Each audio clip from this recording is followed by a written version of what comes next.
On this episode of MythBusters, Adam and Jamie unleash a deadly myth from Supermax Prison. Are we going to try and shoot him in the head? Find out who's the origami swami in a build-off to make a lethal crossbow out of paper. You can't keep me in here, copper. I'm gonna get out. And while they slug it out, Tori, Grant, and Carrie knock them back. That's terrible. They're drunk. As they get the measure of some more vodka myths. Can I get a little privacy? Jeez. Who are the MythBusters? Adam Savage, Jamie Heineman, Aren't tracer rounds illegal? Tori Balachi, Science is fun. Carrie Byron, Guess what I did today? and Grant Imahara. You guys ready for this? Between them, over 50 years of special effects experience. That's what I'm talking about. They don't just tell the myths, they put them to the test.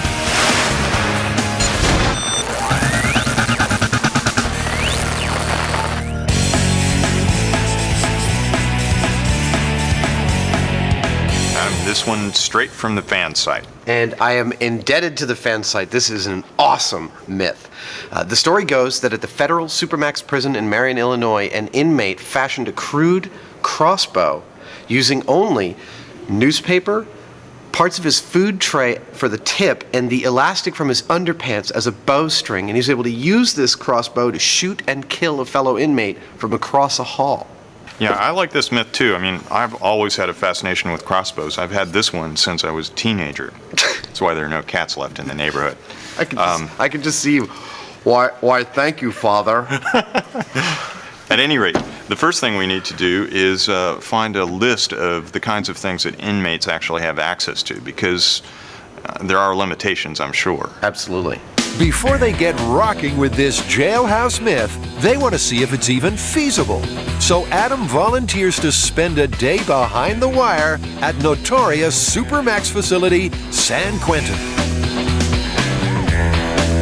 Good morning. You Vernell? I'm Vernell. And you are? Adam Savage. May I see your ID, sir? Oh, yes.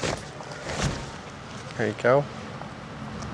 Okay. Well, thank you. Welcome to San Quentin. Thank you very much. Shall we go take a look at what you got? Let's take a walk on inside. All right. This is our little one-horse town I wanted to show off to you, San Quentin. This is all of this I'm looking at. This is the prison. We sit on 440 acres. This is just a small part of it. It's only about 120 acres. You can see some of the new arriving inmates down there in orange. They just arrived at prison. That tall building with the stripes and the small set of windows across the top of it, that's your traditional death row. With all the security, weapons are rare behind bars, right? Wrong. A trip to the prison museum shows just how wrong. I know it's a personality flaw on my part, but I really enjoy this part of the area. This is the area where we keep the various types of creative contraband that inmates have created inside the prison. My God, I'm just looking at it without any explanation. I'm astonished by the level of ingenuity. For starters, how about a gun made entirely from plumbing parts? Fires a .32 caliber round. It's a semi-automatic bolt action. And that device you see on the front, that's actually a flash guard. Oh my God. Adam's impressed. Inmates will use anything and everything to fashion a weapon, including, you've guessed it, newspaper. Now that looks like a paper spear, like newspaper, am I right? Well, exactly. It is newspaper, and what they did is they created it, made it into a shaft. On the end, that's actually, Yeah. that's a styrofoam cup. No. Tempered styrofoam arrowheads, candy wrapper blow darts, restroom revolvers. Perhaps a paper crossbow is not beyond the bounds of reason. I'm looking at this newspaper spear, and I'm looking at that crossbow. Have you guys ever had anyone build a crossbow or arrow weapon out of paper only? Well, paper crossbows I have seen, but not as common. They will normally take the underwear elastic, they'll braid it together, tie one end to each of the cell bars, and then pull it back and wait for you to walk past and then shoot the projectile at you. So, confirmation of one part of the myth. Underpant-powered weapons are used in prison. Not surprisingly, high-risk inmates at San Quentin are no longer sporting tidy-whities. So the very myth that we're investigating here is actually the reason that you guys restrict elastic waistbands to a portion of the prison population. We restrict those inmates that have proven to be a threat to staff safety because they will create dangerous property from it. Vernell, really, I thank you so much for showing me around. Do you have the key to let me out of here? I do have the key, yes, I have. Can you get the key? I could have, yes. Can you get the key right now? Freedom tastes sweet, and Adam's taste buds are tingling for this murderous myth. Meanwhile, his partner in crime is on the hunt for some killer briefs. So Tim, I'm looking for some prison-style underwear. Now, do you know what that would typically be?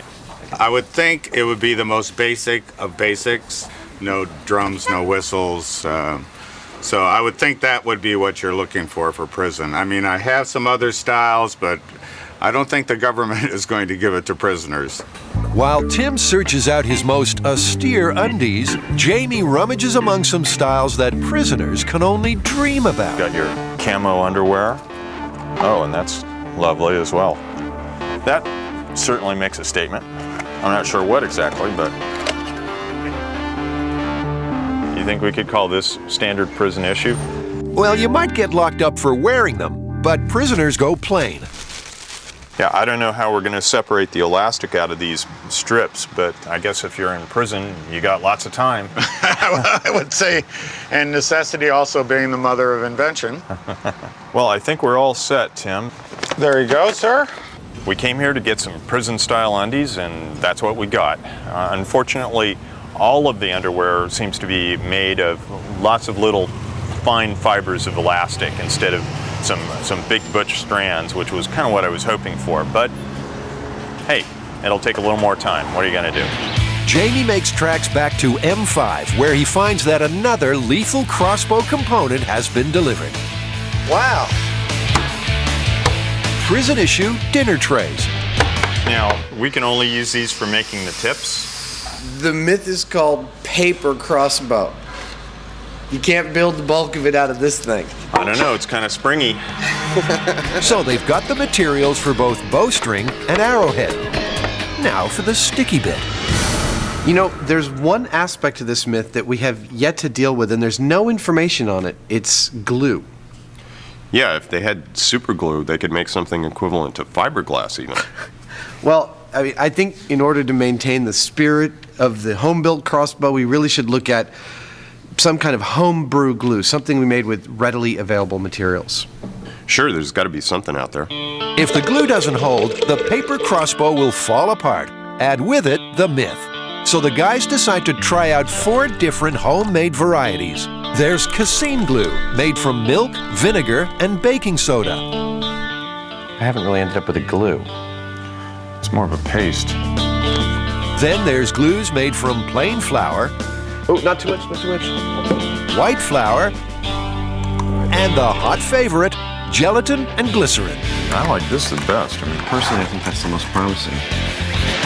To test their stickability, Adam whips up some simple rigs. I want to test the relative strengths of each of them. So I've made up a test rig, which is comprised of 2 pieces of wood, a handle, and a sheet of newspaper in between. He glues each of the 4 rigs together with a different glue. Then leaves them to set in a drying cabinet. I think my glue tests have dried, and now it's time to do some strength testing on them. First up on the fish scale, flour and water. That was 25 pounds of force. That's actually kind of impressive. Test number 2, flour, water, and sugar. 2, 3. Also 25 pounds. This is the casein glue. Yeah, 21 pounds. I mean, it was more like a paste than anything else. It just really didn't do it. Last but not least, my personal favorite, the gelatin glue. 36 pounds. We have a winner. I couldn't quite hang off of that, but that's pretty darn good. It is a bookbinding glue, and it definitely looks the nicest. Finally, there's the control test, wood glue. It's been a while since Adam hurt himself on the show, but this setup has potential.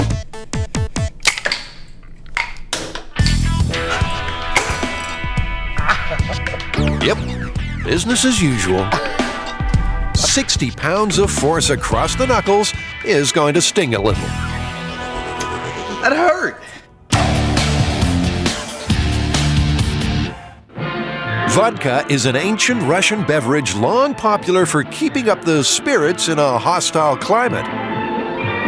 But many a tall tale has been spun around the legendary drink. And over several weeks, the MythBusters are testing some out.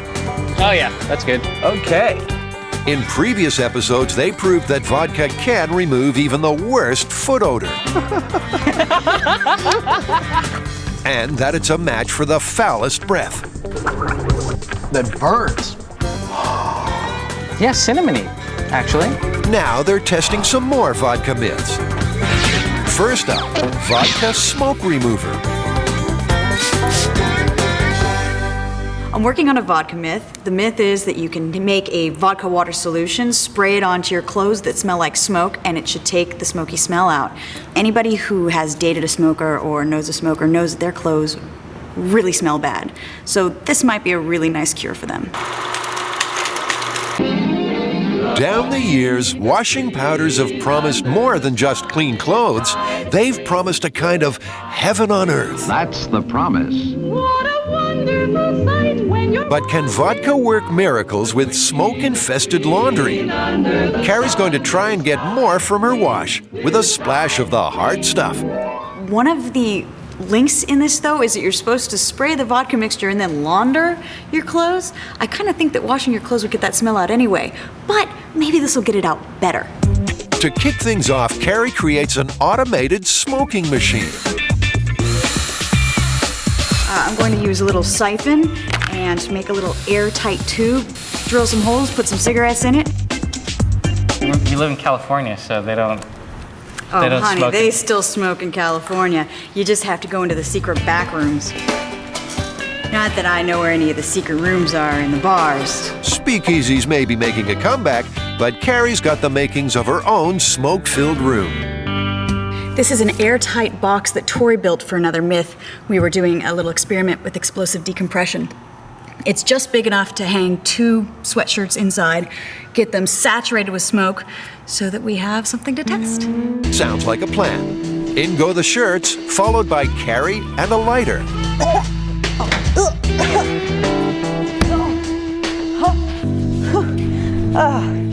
That was I should have worn a respirator for that. Before her lungs can recover, there's an outbreak of passive smoking. Last thing I want. Oh no! Oi! Got a leak over here too. What happened to Tori's airtight box? By the time she's done taping, her smoke box looks like Yul Brenner's bedroom.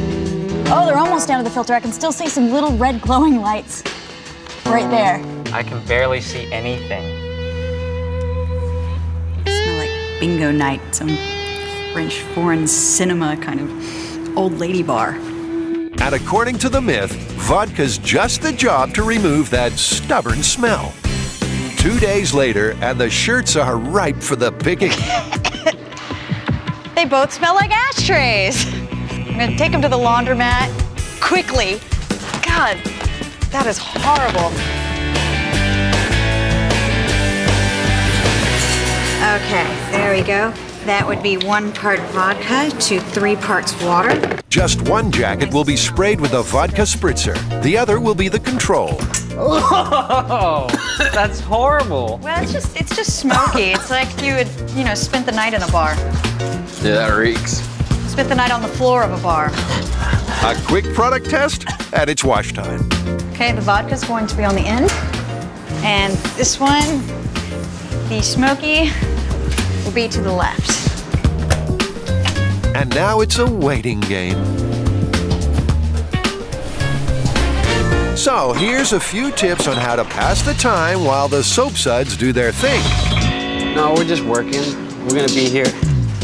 Can I get a little privacy? Jeez. And here's some more highlights of the drying cycle. German surrealist painter starting with Z or Q? Because you're the one who said.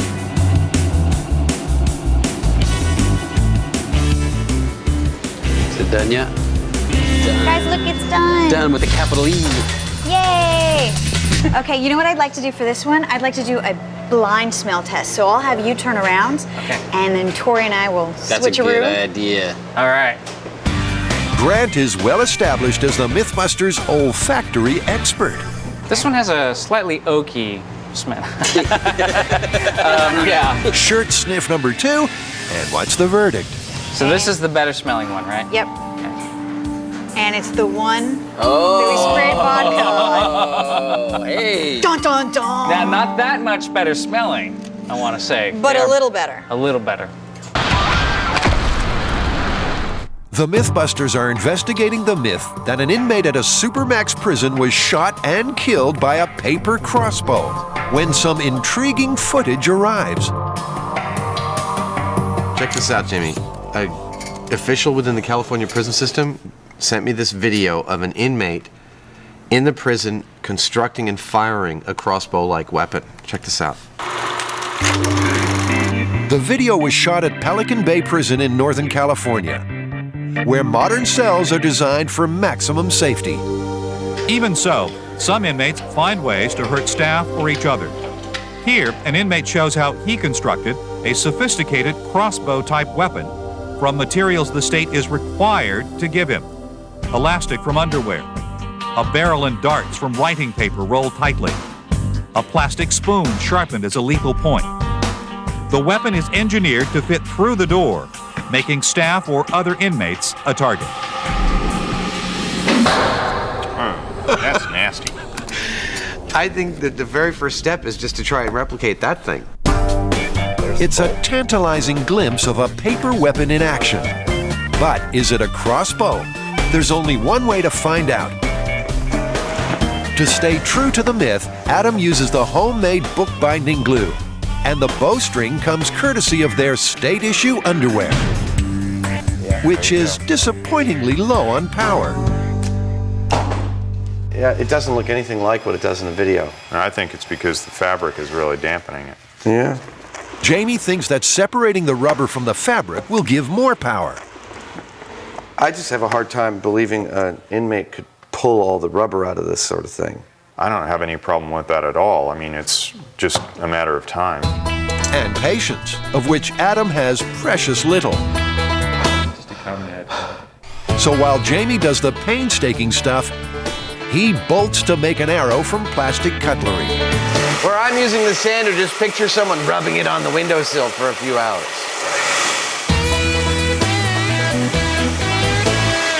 All right. And this being the world of television, by the time he's done, so is the rubber band man. Round 2 with the liberated underwear elastic. Yay! Jamie, that was pretty good, man. That looks exactly like what the video showed. Maybe, but it doesn't fulfill the myth. This is a pretty serious little weapon. However, it's not what I would call a crossbow. This is more of a spear gun. So what we have to do now to follow the letter of the myth is actually build something that is a crossbow. In other words, one of these. Plenty powerful enough to kill one of these.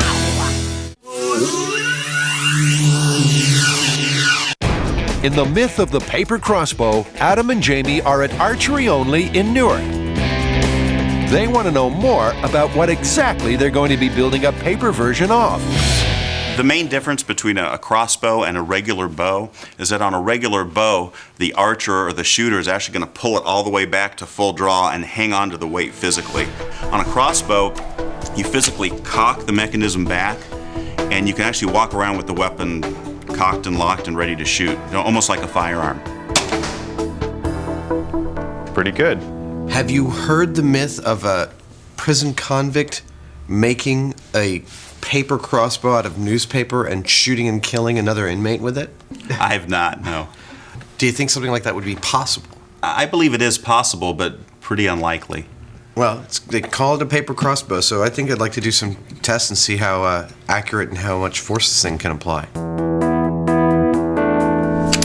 So So they know what they're aiming for. They want some hard data about crossbow performance in terms of accuracy, velocity, and penetration. That's pretty good, Jamie. But first, they need some info about the ammo, and Adam's found a new toy.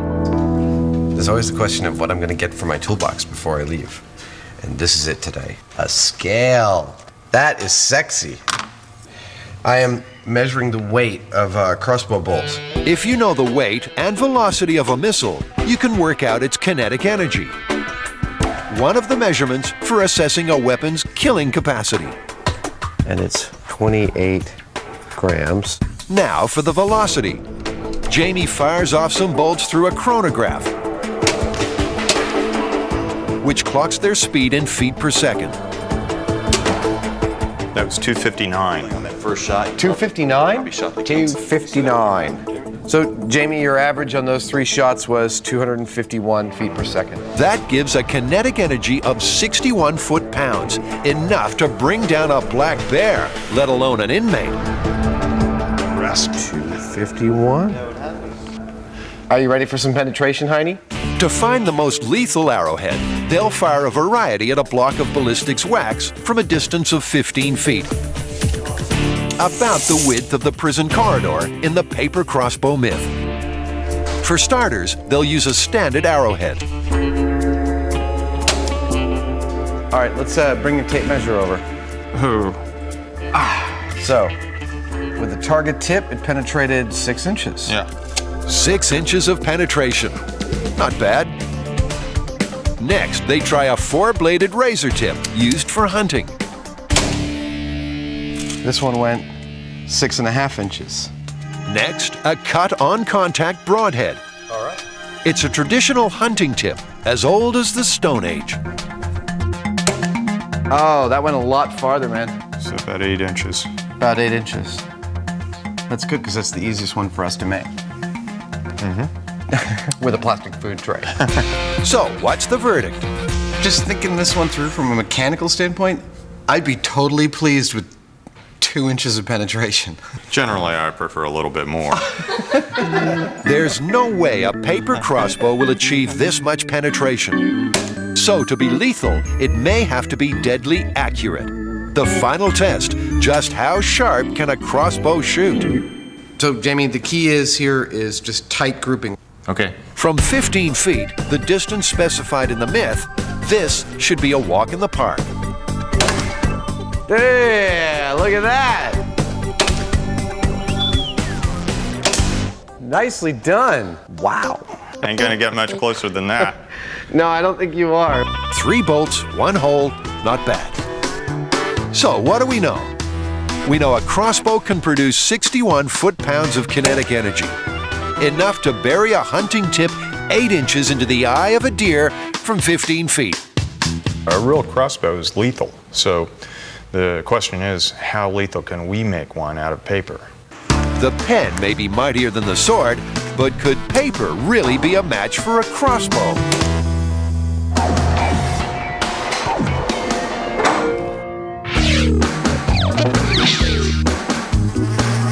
Time for another vodka myth. What if you've got an infestation of bees and no commercial bee killer? According to one myth, vodka could be your solution. One of the other vodka myths that we've heard of is that vodka could be used as a bee killer. So what I'm gonna do, I'm gonna build a bee box, basically a clear Plex box that will keep the little critters in so they don't come out and start stinging us. We'll fill this up with vodka and then spray it in there and see if it does in fact kill the bees. For Tori, knocking up a bee box is as simple as ABC. Breathing holes will ensure that the bees don't suffocate. No point in trying to kill bees that are already dead. All right, see see the screen right there? That's so these little buggers won't get out and try to sting me. There you go. You got a box, throw the bees in, close the lid, close the latch. I'm probably gonna tape it up just in case, and then we'll start killing bees. Splendid. Now for a spot of bee wrangling. our intrepid trio have come to Marin County to collect some unsuspecting subjects from bee enthusiasts Lynn and Jim Archer. We're actually working on a myth. Have you ever heard of vodka being sprayed as a bee repellent? No, but I'm interested. That would be nice. Do you think it'll work? I don't know. That's okay. Good answer. I'm curious as you are. What do you think, honey? It'll get them drunk. You think they'll get a buzz? Well, should we suit up now? I think Definitely. so. Yes, those bees are just waiting for you. That's exactly what the build team are worried about, so they're not taking any chances. All right, worst case scenario, like a whole bunch of bees get into the suit and they start stinging the heck out of us. What do you do? Well, what you might want to remember is bees always fly up. So like when I'm up there in my overalls, you open up the top part and let them fly up and out, up and out. You know, run, first run, unzip, run, you know, pull off everything and they'll try to fly up. So now you know. We are ready. Take us to your leader. Take us to your leader. Laughing in the face of terror, our amateur apiarists are led to a busy hive. Whoa! Yeah. And you can see how this is all filled with honey, nectar that hasn't quite formed into honey at the moment. Dead bees walking. Now we're just going to put a few of them in the box. Jim gonna do. When is a bee a guinea pig? When it's unlucky enough to end up in Tori's bee box. Is that good? Do you want more? That's 12. Okay. That's good. You want to take too many? The rest of the hive seem none too happy about donating their siblings to I science. think these guys are calling for help. They're starting to sound They're riling angry. up the rest. Okay, they're getting nasty.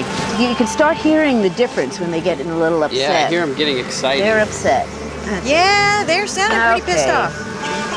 Yes, thank you, little babies. That was very kind of you. We done with this? Trying to poke They're getting into my mad. head. Breathe through your nose, dude. Before things get to the running and unzipping stage, they make a quick exit. Back at the shop, the bee governor has failed to grant a last-minute reprieve, so Tori gets down to work. I have one spray bottle filled with water, one spray bottle filled with vodka, and so now I'm going to test the myth. What I'm going to do is I'm going to spray 5 times into the bee box with the vodka, spray 5 times into this bee box with the water, and see how the bees respond to each. Okay, here we go. Vodka first. The bees are starting to roll around. That's terrible, they're drunk. It's the bee bender from hell. It looks like they're climbing the walls to get out of the liquid. So, you know, if it's going to kill them, it could be that they're just drowning in it, and that would work with any liquid. While they wallow in vodka, Tori sprays box 2 with an equivalent volume of plain water. Then he leaves the bees to sink or swim for a quarter hour, which in bee time seems like an eternity.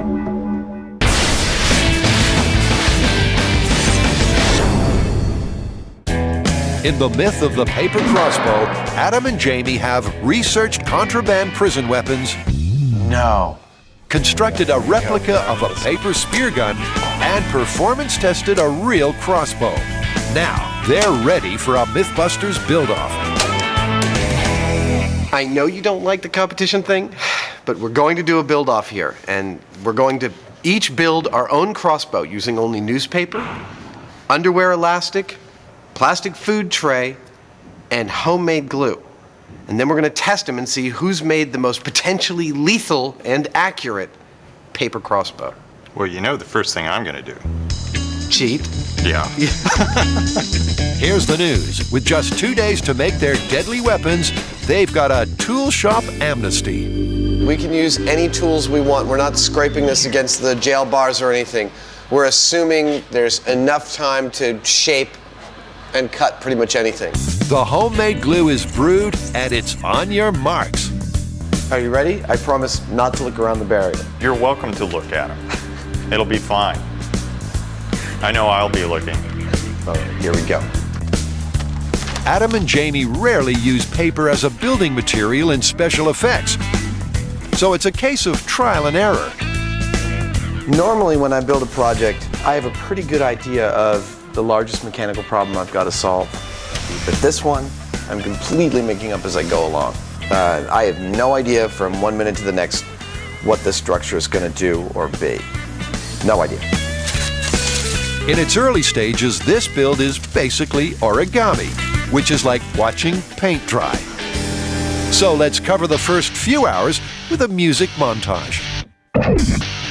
And remember, don't try this one at home. Leave it to the MythBusters.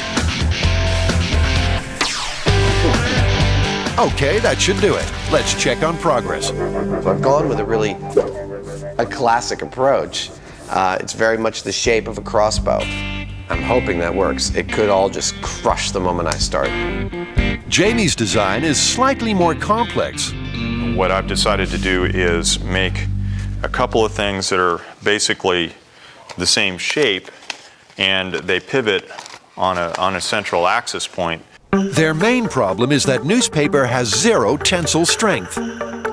Adam compensates by adding tightly rolled support struts, while Jamie's gone for cone shapes, reinforced with crumpled paper.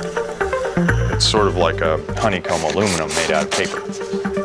By the end of the day, Adam's simple design has grown arms, legs, and wings.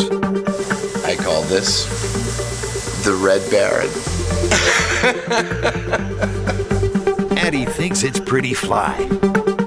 If it all goes as I think it might, it's going to have a fair amount of power to it. But you never know what Jamie's going to come up with. Jamie's lagging behind, but he's aiming high with his ambitious design. It may start like this, and then I'll cock it back like so. We shall see whether it actually works. They leave their crossbow contraptions to dry overnight and hit the showers. And remember, kids, working with newspaper can be dirty. Tori's testing the sting in another tall tale. Vodka bee killer. He's sprayed one sample with vodka and another with water, and he's back for a health check. We're about 15 minutes into this experiment. It looks like the water bees are doing a lot worse than the vodka bees, and I don't know why that is. Perhaps they're hard-drinking worker bees. You know, my feeling is if the vodka was going to work as an insect killer, it would have already taken effect. The ones that are dying are actually the ones that are drowning in the vodka. I think what I'll do is just let this each of the box dry out and then come back and then do a death count. What a fun myth this is. Even if the vodka doesn't kill them, tomorrow they're gonna wish it had. Hey, so how'd it go with the vodka and the water with the bees? The two things that I noticed when I started the experiment is one, when I sprayed the vodka in, the bees jumped out of the vodka onto the sides of the wall. So they got out of there as soon as they could. When I sprayed the water, they didn't move. They just kind of stayed there. So the vodka was more foreign to them, like maybe they were used to the water, but the vodka's like, oh my God, we gotta get out of here. Makes sense, but even so, it is surprising that the water bees have come off second best. I mean, maybe they're not dead. I mean, until we do a full bee autopsy, I think we can't decide if they're dead yet. Look at that guy. I think he's still alive. Why don't you do some, BCPR, BPR. All right, we'll pull these guys out, see if we can revive some of them, and then we'll count the bodies. Sounds like some kind of B-grade horror movie. With the water bees in need of immediate attention, they get the hairdryer treatment. Did it come out with a little beehive hairdo? Oh, behave. At first, all seems lost, but Grant and Tori keep believing, and slowly a little miracle starts to unfold. Hey, I got 2 more survivors. Apparently, bees have a waxy coating on the thorax, so though drenched, they weren't drowned. That's pretty amazing. All but 2 came back to life. Your BCPR was truly a thing to behold. You're like a bee whisperer. Why, thank you. And while the water bees were toweling off, the vodka bees were sobering up. Hey, check out these guys. These guys are kicking ass. No, I mean, aside from maybe a little bit of a hangover, they seem to be doing just fine. They're looking a lot better than I do after a hangover. Wow, dude, that's amazing. I thought the ones that we sprayed with water were all dead. We got all but 2 revived. Yeah, and the vodka ones, we didn't even need to revive them. We didn't lose a single bee. So vodka is a bee killer? Totally busted. Busted. With a capital B.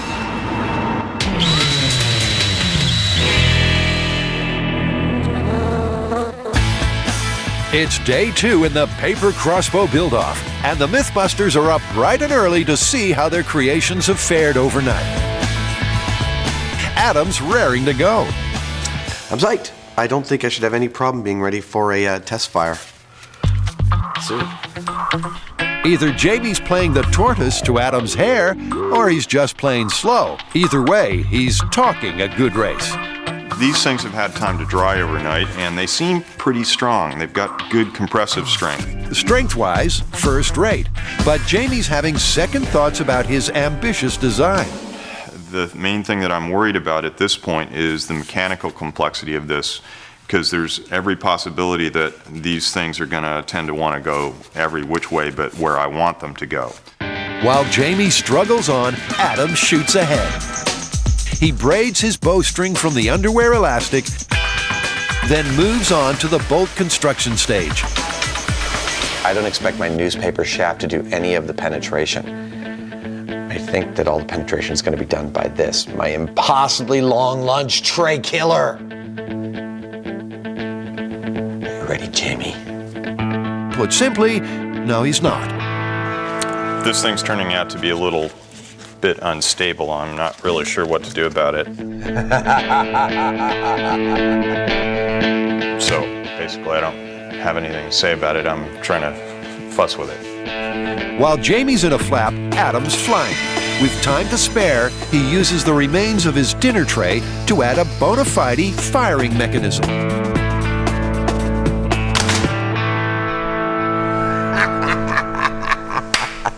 A genuine crossbow in under 2 days, made only from newspaper, underwear, and a prison food tray.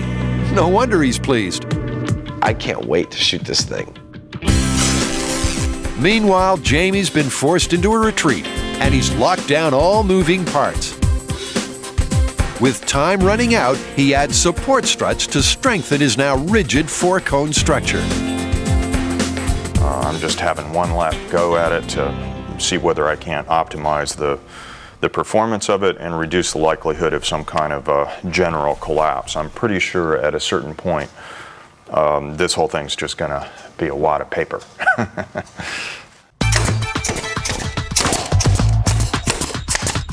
Adam's already at work on the set.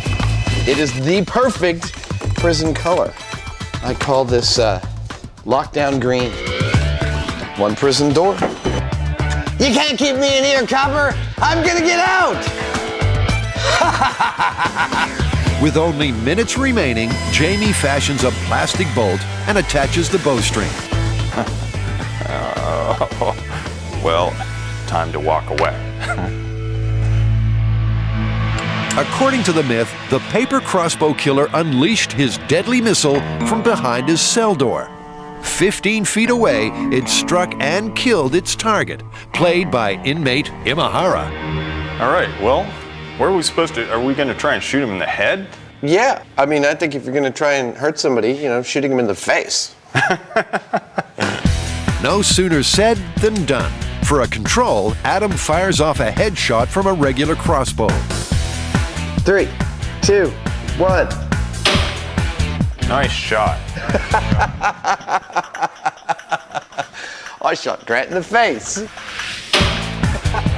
The chronograph measures 251 feet per second, and at 61 foot-pounds of force, that's a carbon copy of the archery shop results.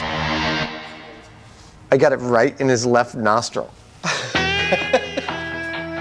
Dude, that is so going right in his nose. You gotta come here and check this out. What are you doing there, Grant? That's some hard stuff. Oh. That only going in that far, ours are just gonna bounce off that sucker. Well, 3 1/4 inches of penetration. So, a fatal shot? With a commercial crossbow, inmate Imahara would definitely be cold dead. That's the benchmark. So how will the MythBusters paper versions measure up? Time to lift the veil on their closely guarded contenders. I have not yet seen Jamie's design. I'm always fascinated by our different approaches to problems like these. Actually, I've been watching what Adam's been doing the entire time, in spite of the rules against doing that. You know, without having rules to break, there'd be no particular interest in the competition for me. I think it's time to see what each other's built. Dude, if the full draw of the bow makes it collapse, is candy gonna pour out? I'm sorry, I've already tried it. I've shot it a few times. It's Oh, really? No, I'm kidding. Wow, that's pretty good. Could Jamie be staring down the barrel of a rare defeat? Adams, you could like use as a club and it'd probably be just fine. You could still shoot it. This thing, I could just go like that and break it in half with my hands. So I have my doubts about this. Jamie, are you ready to shoot? I'm gonna shoot.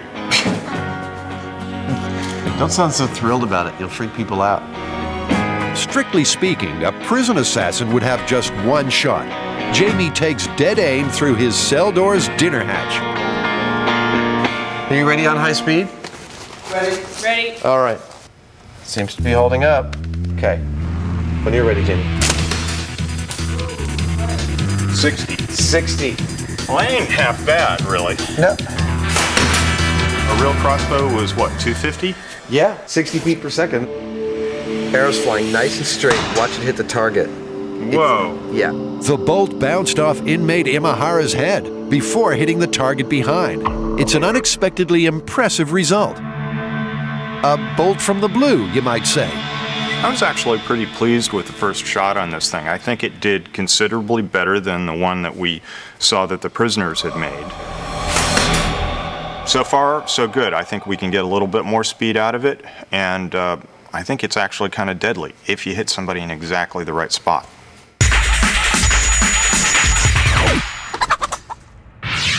Time for a quick vodka myth.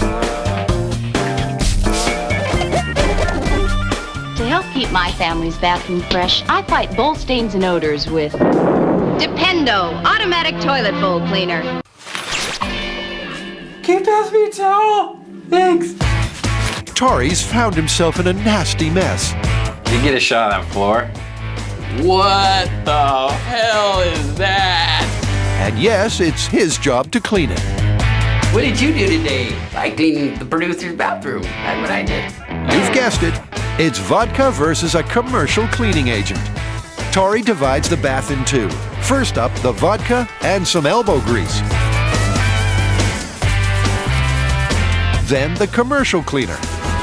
Oh, my mom's gonna be proud.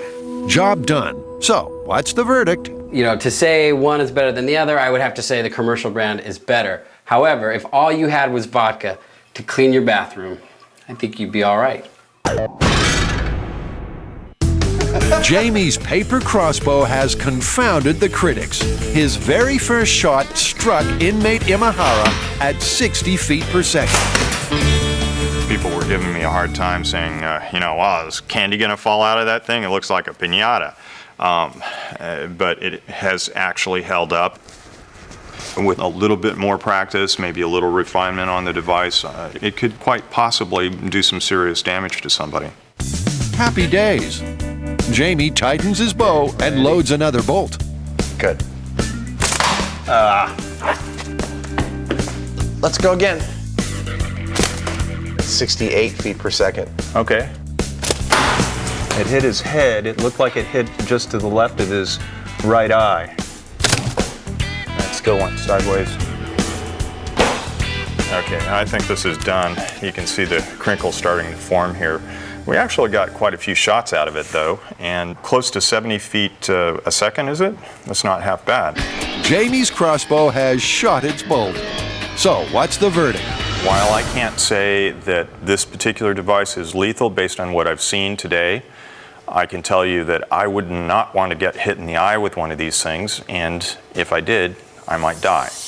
He might, but calculations show that the kinetic energy of Jamie's fastest bolt was just 4 foot-pounds.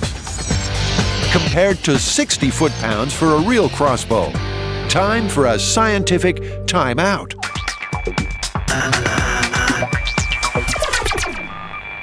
I found a chart that lists the kinetic energy in foot-pounds of the average amount that you need to take down certain kinds of game. Less than 25 foot-pounds of kinetic energy is only good for small game. 25 to 41, medium game like deer or antelope. 42 to 65 foot-pounds, large game like elk and black bear. And above 66 foot-pounds, we're talking the toughest game, grizzly, buffalo, and that kind of thing.